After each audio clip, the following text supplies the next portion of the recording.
Hi, I'm Dr. Johnny Drain, food scientist, and today I'm talking with fellow fermentation expert Pao Liu, who lives in London but was originally from Taiwan.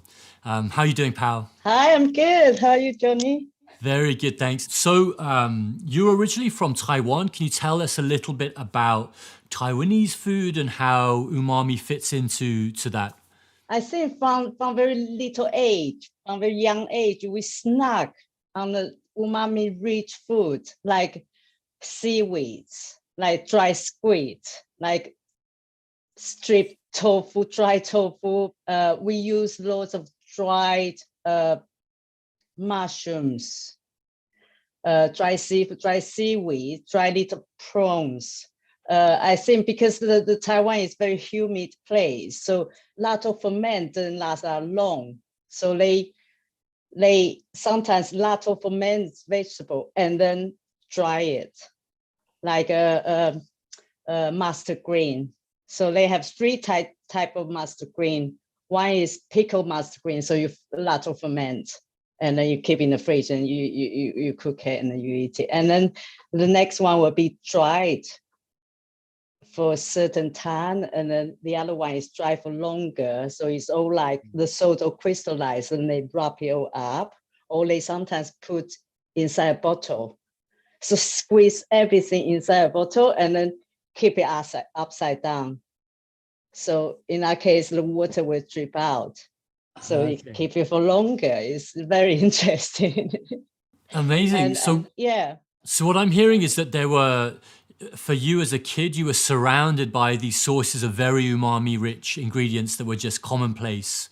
I didn't know what it was, but the flavor just always there. Just always, I always knew if I have the certain ingredients, some garlic, some stuff, I can make things nice, tasty. So these ingredients always in my pantry to help me to make things nice. So you had this intuitive sense of what made things taste good and that had umami in them without really knowing what the word for it or what it meant. Can you remember when you first came across this word umami, where you first learnt it or learnt about it? Yeah, I heard about umami, but I just there's a fifth taste, but I never knew what it was. And then I realized, I think after I started fermenting and what it really is. So as we can see, in the shelves behind you, you have lots of these amazing ferments that you spend your life or part of your life making. I know you're a very busy lady, but tell me a little bit about your journey into fermentation. When did you start? Was it something you did with your grandmothers, or was it something you picked up later on in life?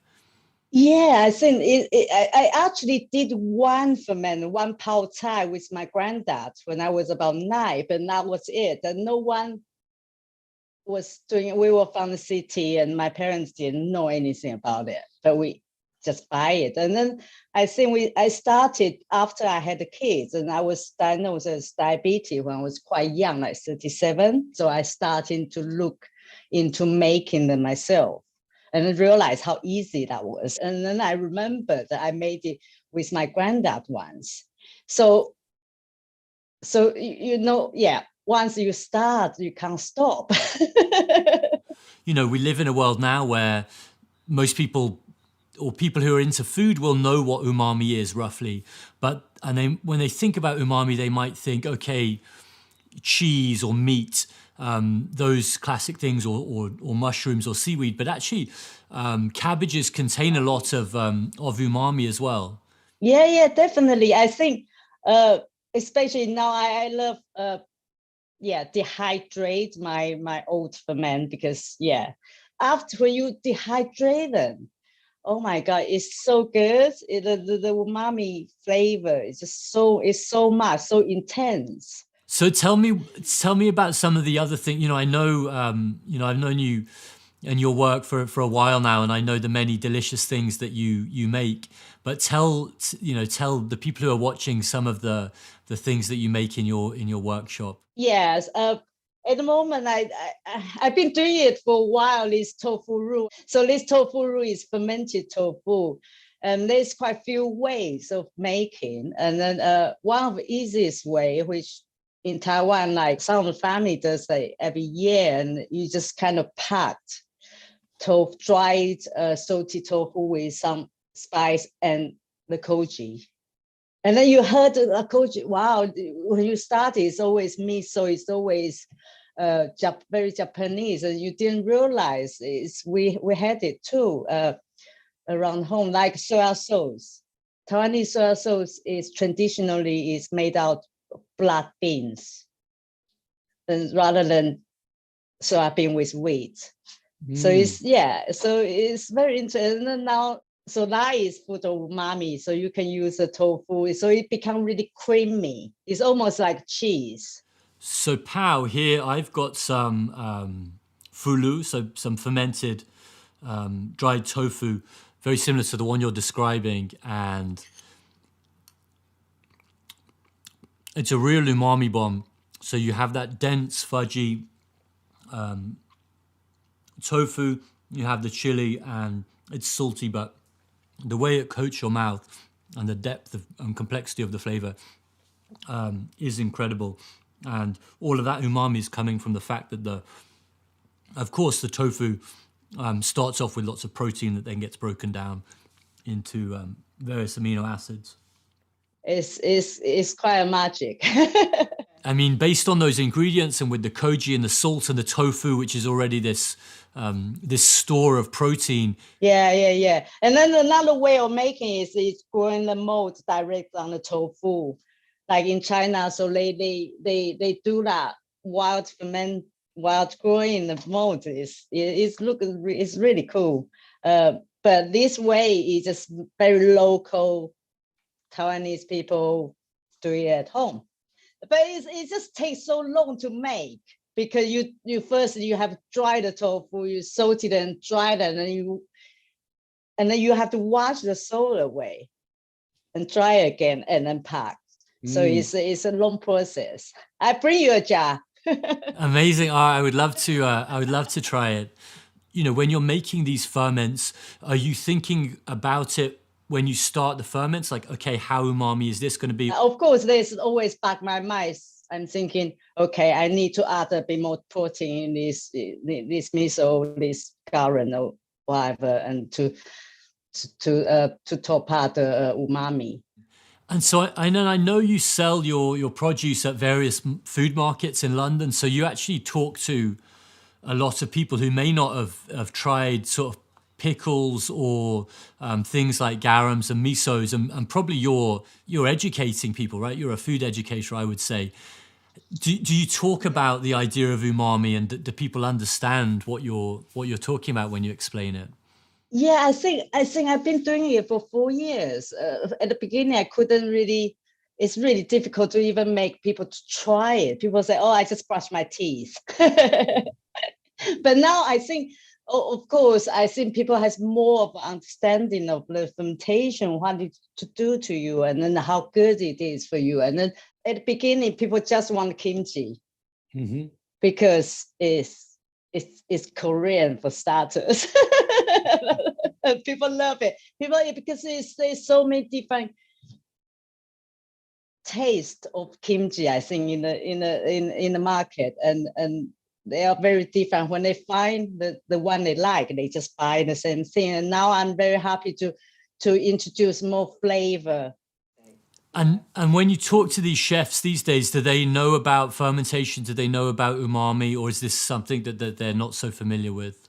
I see now people start knowing, because of course there's those books coming out, people been talk about it in the media a lot. And yeah, I think people very much wanted to know more about it and to know, because like Japanese Japanese, they are documented very well. Everything is on the paper, you can find the information. But in Chinese or Taiwanese culture, is very much they don't see it worth anything. They just do it at home. They just do it anyway. So there is sometimes no even recipe, because Japanese way of making is very much in the stage. You need to do it properly. But in Taiwanese way, it's quite casual. I know, or I heard that the friends of your kids say that you make the best broccoli. And No, you know, yeah. lots of parents find it difficult to feed their kids vegetables, and you clearly have found this secret. So, what is your message to parents out there who want to make amazing tasting broccoli? How do they load it with umami? How do they get kids to be demanding this? Add some miso to your broccoli. Do a stir fry. Don't overcook it, and don't just boil it. Add some sesame oil at the end.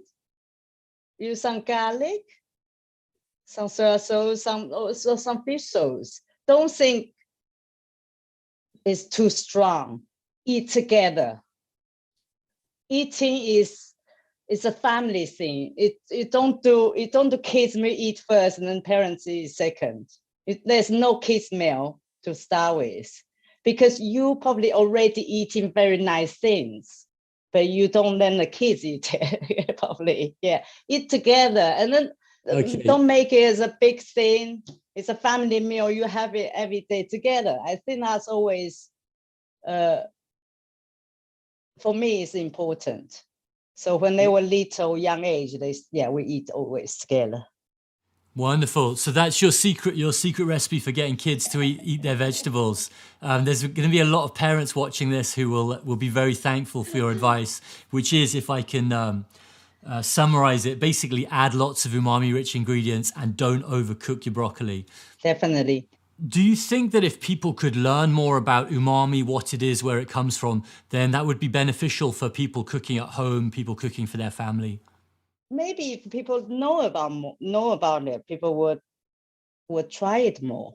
And maybe cook healthier meals, eat more vegetables because they taste really satisfying and savory. Yeah, if restaurants and small workshops start doing it, and I think people would educate people, and then people will eat more umami food. Okay, pal, thank you so much for your time today. Thank you. It's been really great to chat to you and to hear a little bit about your ferments and your history of coming from Taiwan and the food culture there, and talking a little bit about how umami features in your work and your life. Thank you very much. Thanks a lot.